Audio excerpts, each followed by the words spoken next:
Salam kawan-kawan, bersama saya Pendeta Ewen Joshua Silitonga. Kita ada dalam suara mimbar Hanguluan Dohatam untuk mendapatkan informasi khotbah dan berbagi kebenaran firman Tuhan. Saya harapkan channel ini di-subscribe, di-share, dan dihidupkan lonceng notifikasinya. Atas perhatiannya, saya ucapkan terima kasih. Tuhan Yesus memberkati. Khotbah minggu kita pada epistel pada tanggal 4 April 2021 atau minggu Paskah. Epistel kita dari kitab Yohanes pasal 20 ayat 1-10 mengenai kebangkitan Yesus Kristus. Saya akan bacakan untuk saudara-saudara. Pada hari pertama minggu itu, pagi-pagi benar, ketika hari masih gelap, pergilah Maria Magdalena ke kubur itu dan melihat bahwa batu telah diambil dari kubur. Ia berlari-lari mendapatkan Simon Petrus dan murid yang lainnya yang dikasihi Tuhan Yesus dan berkata kepada mereka, "Tuhan telah diambil orang dari kuburnya, dan kami tidak tahu di mana ia diletakkan." Maka berangkatlah Petrus dan murid yang lain ke kubur. Keduanya berlari bersama-sama, tetapi murid yang lain itu berlari lebih cepat daripada Petrus sehingga lebih dahulu sampai ke kubur. Ia menjenguk ke dalam dan melihat kain kapan terletak di tanah, akan tetapi ia tidak masuk ke dalam. Maka datanglah Simon Petrus juga menyusul, dan dia masuk ke dalam kubur itu dan melihat kain kapan terletak di tanah. Sedang kain pelu yang tadinya ada di kepala Yesus tidak tergeletak dekat kain kapan itu, tetapi agak di samping di tempat yang lain yang sudah tergulung. Maka masuklah juga murid-murid lain yang lebih dahulu sampai di kubur itu, dan ia melihat dan percaya. Sebab selama itu mereka belum mengerti isi kitab suci yang mengatakan bahwa ia harus bangkit dari antara orang mati. Lalu pulanglah kedua murid itu ke rumahnya. Dalam epistel kita ini tanggal 4 April 2021 dari Yohanes 20 ayat 1-20 dengan tema kuasa kebangkitan Yesus.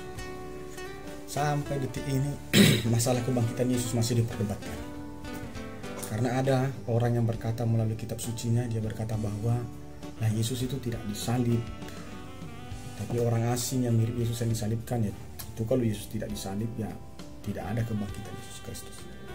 Lalu sebagian orang berkata, loh, kebangkitan Yesus itu kan hanya legenda, hanya cerita belaka dan berbagai macam tentang itu. Itu adalah bagian daripada Injil palsu yang ingin memutarbalikkan kebenaran firman Allah.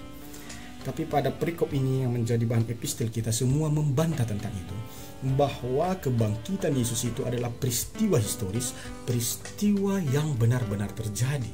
Mengapa saya katakan demikian? Karena di Alkitab diterangkan bahwa ada saksi daripada peristiwa itu. Saya pikir satu peristiwa yang di dalam peristiwa itu ada saksi, tidak mungkin kita katakan itu adalah legenda, tidak mungkin kita katakan itu adalah mitos, tidak mungkin kita katakan itu adalah kebohongan, tetapi itu adalah satu fakta yang benar-benar terjadi di dalam dunia ini. Siapa saksinya? Yang pertama adalah Maria Magdalena. Siapa saksinya? Yang kedua adalah Petrus. Siapa saksinya? Murid-murid yang lain. Dan itu dicatat, direkam dalam Alkitab ini, bahwa kebangkitan Yesus itu benar-benar terjadi.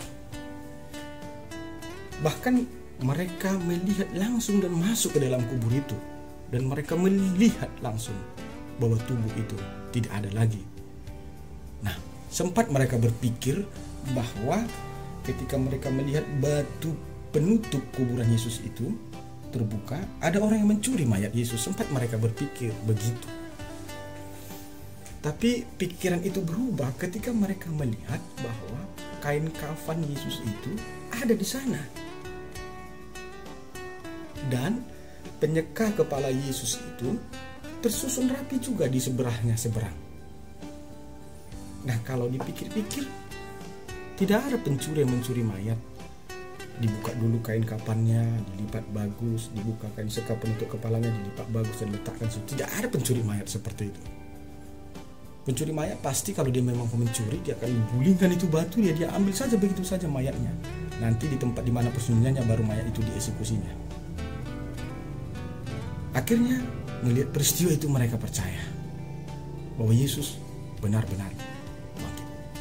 Nah, poin pertama yang mau saya katakan adalah kebangkitan Tuhan kita Yesus Kristus itu historis, benar-benar terjadi karena ada saksinya, ada yang melihat.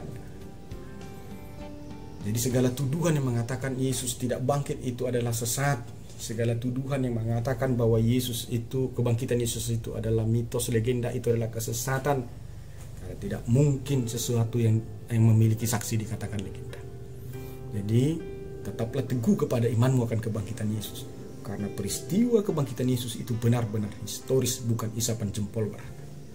Nah, poin kedua dari teks ini adalah menerangkan bahwa segala yang dikatakan Yesus pasti akan terjadi. Karena itu dikatakan dalam ayat yang ke-9, dikatakan begini, sebab selama itu mereka belum mengerti isi kitab suci yang mengatakan bahwa ia harus bangkit dari antara orang mati. Lalu pulanglah kedua murid itu ke rumah. Bahwa apa yang dinubuatkan Yesus, bahwa apa yang dikatakan Yesus itu terjadi. Dan inilah yang membedakan mana yang dari Allah dan yang mana dari dunia ini. Dari dunia ini koar saja, bacot saja, tapi hasilnya nol, nihil. Tapi kalau dengar koar-koarnya dan bacotnya luar biasa, macam hebat kali, macam dia murah kali mengubah segala sesuatu. Tapi jika dilihat dari karya dan prestasinya, kali nol semua. Segala sesuatu yang dikali nol adalah nol. Tetapi yang datang dari Tuhan berbeda. Apa yang dia katakan akan terjadi dan tergenapi. Nah, good news yang kepada kita dalam peristiwa kebangkitan Yesus ini, jauh sebelum Yesus lahir, para nabi-nabi akan menubuatkan bahwa anak manusia itu, Mesias itu akan dibunuh, akan mati dan bangkit. Lalu setelah tahun 1 Masehi, tarik Masehi dimulai, Yesus datang. Dan jauh sebelum Yesus akan disalibkan, dia sudah mengatakan, aku nanti disiksa loh, aku nanti disalibkan, lalu aku akan dikuburkan mati dan aku akan bangkit. Dan itu benar-benar terjadi. Good newsnya, Tuhan yang kita sembah yang bernama Yesus Kristus itu adalah Tuhan yang melaksanakan segala apa yang dia katakan. Karena itu, percayalah pada apa yang dikatakan Yesus. Cepat atau lambat, semua akan terjadi. Dalam hemat saya, saudara-saudaraku, semua yang dinubuatkan Yesus telah terjadi. Sebelum Yesus naik ke sorga, dia berkata, aku akan mencurahkan rohku kepadamu, yaitu Roh Kudus yang akan menghibur engkau, membimbing engkau, memberikan pengetahuan kepada engkau. Dan roh itu yang akan memberikan karunia-karunia kepadamu di dalam pelayananmu, sehingga engkau memiliki kuasa Allah untuk melakukan activity miracles dalam pelayananmu. Dan itu terjadi. Bagaimana Roh Kudus itu dicurahkan kepada orang-orang percaya yang bersuku atau berbangsa Israel yang bersunat itu, Yahudi itu. Dan Roh Kudus itu dicurahkan juga kepada saya dan saudara orang-orang non-Yahudi, orang-orang yang tidak bersunat, orang-orang yang dari keturunan penyembah berhala. Opungku dan opungmu, leluhur kita yang non-Yahudi ini adalah orang kafir penyembah berhala. Tapi Allah berkenan kepada keturunannya, kepada saya dan kamu, dan roh itu dicurahkan kepada kita. Sudah tergenapi. Tinggal satu lagi perkataan yang belum tergenapi yang telah dikatakan Yesus. Apakah itu? Akhir zaman, kedatangannya yang kedua kali. Jika kebangkitannya tergenapi, dan jika pencurahan Roh Kudus tergenapi, maka dia akan menggenapi tentang kedatangannya kedua kali. So, what do you mean about that? Bagaimana engkau memikirkan itu? Jadi persiapkan dirimu, persiapkan mentalmu, persiapkan hidupmu. Masa itu akan datang. Dan semua sedang menunggu masa itu. Masa akhir zaman, masa kiamat, masa kedatangan Tuhan Yesus yang kedua kali. Karena itu, sebelum masa itu datang menghampiri hidup kita, sebelum akhir zaman itu datang untuk menghakimi seluruh yang bernafas dan yang ada di dunia, miliki kebangkitan Yesus dalam hidup.